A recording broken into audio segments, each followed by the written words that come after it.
سلام و درود به همه بینندگان خبر تو خبری پیک شادی. این هفته خبر تو خبر داره براتون از رفتن کابینه آدمکشان به قبر خمینی و زیارتنامه خونی مضحکی که صدای خود رژیمی ها رو هم در آورد. السلام علیک یا روح الله الامام الخمینی و علی ولدیک الطاهرین مصطفى الشهید المدفون بأرض الغریم و احمد المدفون فی جوارک. این از اون صحناست که مرغ پخته رو که چه عرض کنم، حتی در آهنی رو هم به خنده وامی داره.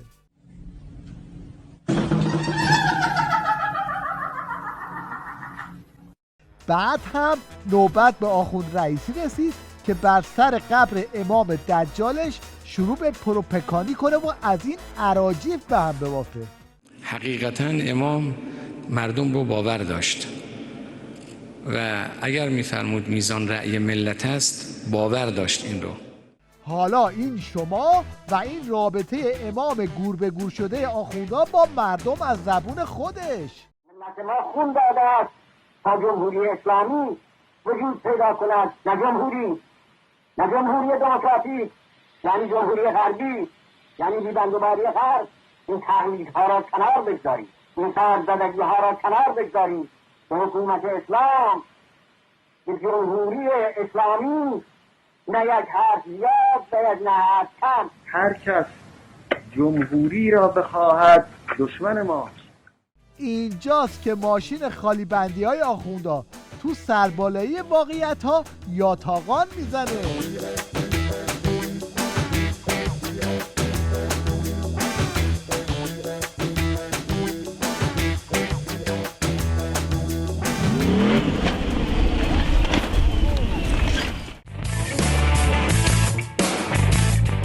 کابینه آخوند رئیسی بعد از خیم شب بازی بر سر قبر خمینی راهی بیت عظما شد تا پای صحبت مزخرفات سید علی وافور بشینن و اون هم طبق معمول ژست اپوزیسیون هیچ کاره به خودش بگیره و براشون روزهای اقتصادی بخونه.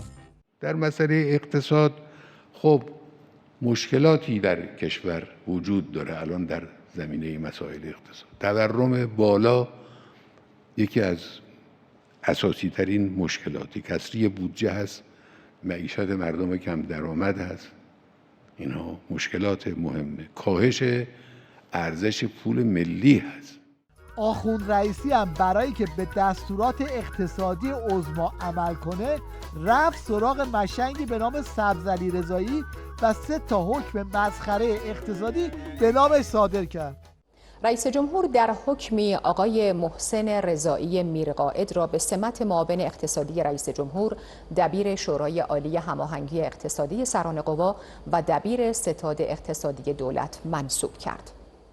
حالا این سبزعلی رضایی که قرار گره کور اقتصاد آخوندا رو باز کنه کیه و در زمینه اقتصاد چه حرفی برای گفتن داره؟ پاسخ رو از زبون رقیب انتخاباتیش بشنوید. جناب آقای رضایی، شما میفرمایید که من میخوام گروگانهای آمریکایی رو بگیرم فلان کنم. آقای رضایی، شما میگید من اقتصاددانم، من که میدونم چه جوری اقتصاد خوندین. من که نحوه اخذ مدرک شما رو خبر دارم. استادا رو مجبور میکردیم میگن دفترتون ازتون دست بدن امتحان بگیرن. درخواست شد این که گروه دانشکده اقتصاد وارد بشین، با اکثریت قاطع رد شد. اینجاست که میشه به وضوح دید مقام عظما و شطور اقتصادش چه آخر و عاقبتی دارن.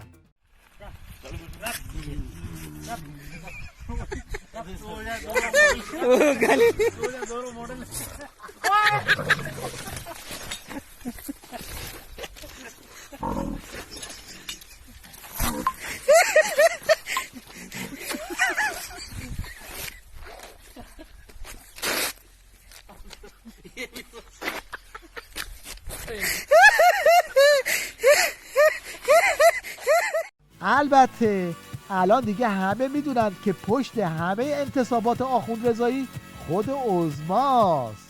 هم در اصل 110 هم در اصل 176 در حوزه مسائل امنیتی و دفاعی و سیاست خارجه شخص مقام معظم رهبری مسئولیت دارن و این مسئولیت رو قانون اساسی بر دوششون گذاشته و روال هم این گونه است که در این خصوصیت دولت‌هایی که کار رو انجام میدن اونها وقتی افراد رو مشخص میکنن این هماهنگی رو حتما انجام میدن و نظر ایشون رو در این کار میگیرن.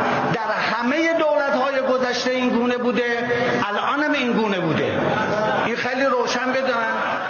پاسدار قالیباف داره به زبون بی زبونی به جونورای مجلس میگه که الکی برای وزرای کابینه داستان درست نکنن و پاچه همدیگه رو نگیرن، چون تو این دعوا لگد نهایی نثار فک عظما میشه.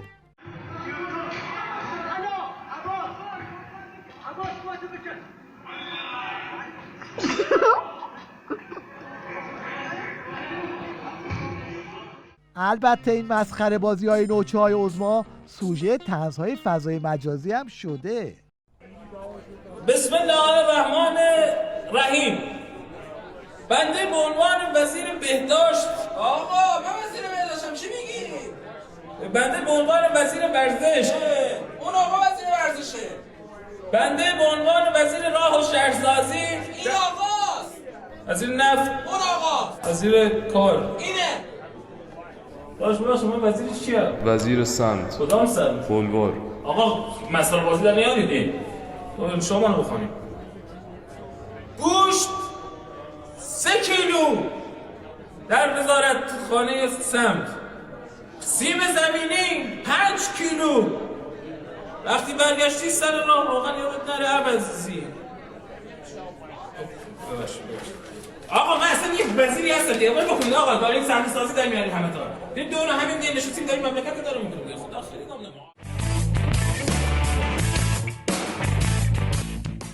مشنگستان این هفته رو با قمپوزهای کرونایی معاون اول آخوند رئیسی شروع میکنیم که نیومده رقابت با شیخ فری رو شروع کرده. در همین قضیه کرونا من واقعا هفته گذشته یه 2-3 شب رو گذراندم که در عمرم به این خوشی نبودم.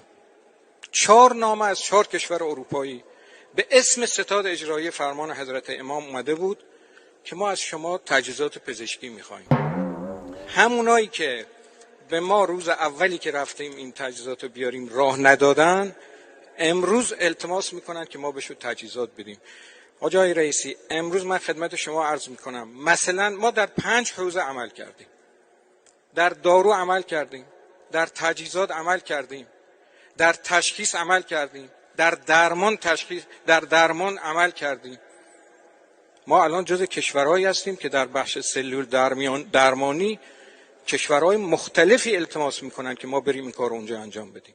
حالا اگه سوالتون شده که آخوندا چه تجارب پزشکی دارن که قراره به دنیا منتقل کنن، به حرفای آخوند دین فروش توجه کنید که معلوم نیست اومده روزه بخونه یا برای کرونا جاده صاف کنه. اینجا ستاد کرونا، خدا کمکتون کنه، اما اینجا دارالشفاست، دارالبلا جای دیگه است. پارک هاست، سینما هاست، مترو هاست، بازار هاست، اونجا هاست. اینجا صلی الله علی الباکین است، اینجا دارالشفاست. من دارم از اینا با، اما من از امام حسین خجالت میکنم بزنم. اگه گفت سید چرا زدی بگم دارالبلاست، میگه پس کجا اومده که دارالبلاست؟ برو گوش. ایمان دارم بهش، دارالبلا جای دیگه است، دارالشفاست. این هم مشنگ بعدی و تجربه تست کرونا روی پرتقال و بز.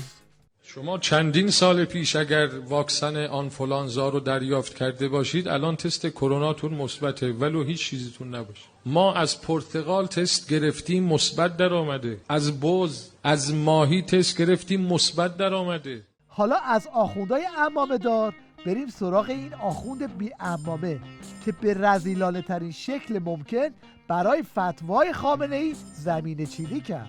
شاید الان یه عده بگن خب مثلا انگلیس الان شروع کرده، امریکا داره واکسن رو، بگن اون خارجیاشو وارد کنیم بزنیم بهتره تا ایرانیش. ببینید الان اولا اون دوتا که جدید آمده این اصلا امکان اینه که به ایران بیاد نیست، برای اینکه اینا اصلا به خیلی جاها دنیا هم نمیتونن بدن، به خاطر اینکه یکیش یخچال منای 70 میخواد، یکیش منای 20، که اینا روتین نیست اصلا. حمل و نقلش مشکله. اینا باید یه سری از این به اصطلاح فلاسکای خیلی مخصوص بسازن که حالا نمیاد. بنابراین اون میشه برای مال آمریکا و فوقش یکی دو تا کشور اروپایی تا بعد بتونن اون رو تهیه بکنن. اونی هم که در انگلیس ساخته شده ریکامبیننت، اونم هنوز داره ترایلش میکنه، رو دوزش مشخص نیست. بقیه هم که الان تو چین و روسیه و جاهای دیگه که ساختن، خب مال ما عین همونه دیگه، ویروس ضعیف شده است. آخه تصور یه عده دیدین اینجا چطوره دیگه، میگن اونی که تو خارج تولید شده کیفیتش بهتره.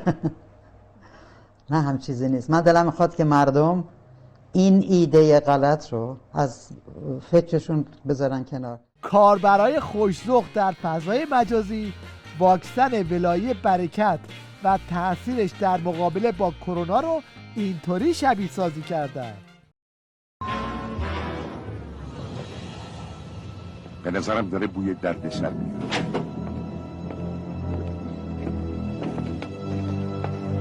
کاری داشته.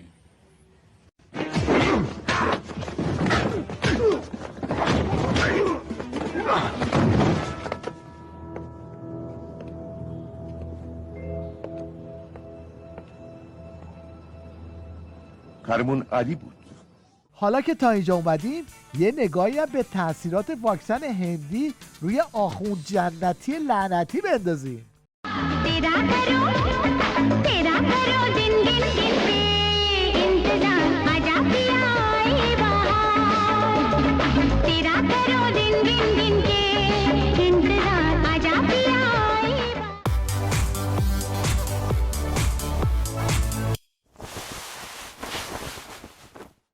در پایان توجه شما رو به دو واکنش از مواجهه حیوانات با دنیای آدم ها با سرگرمیاشون جلب میکنیم.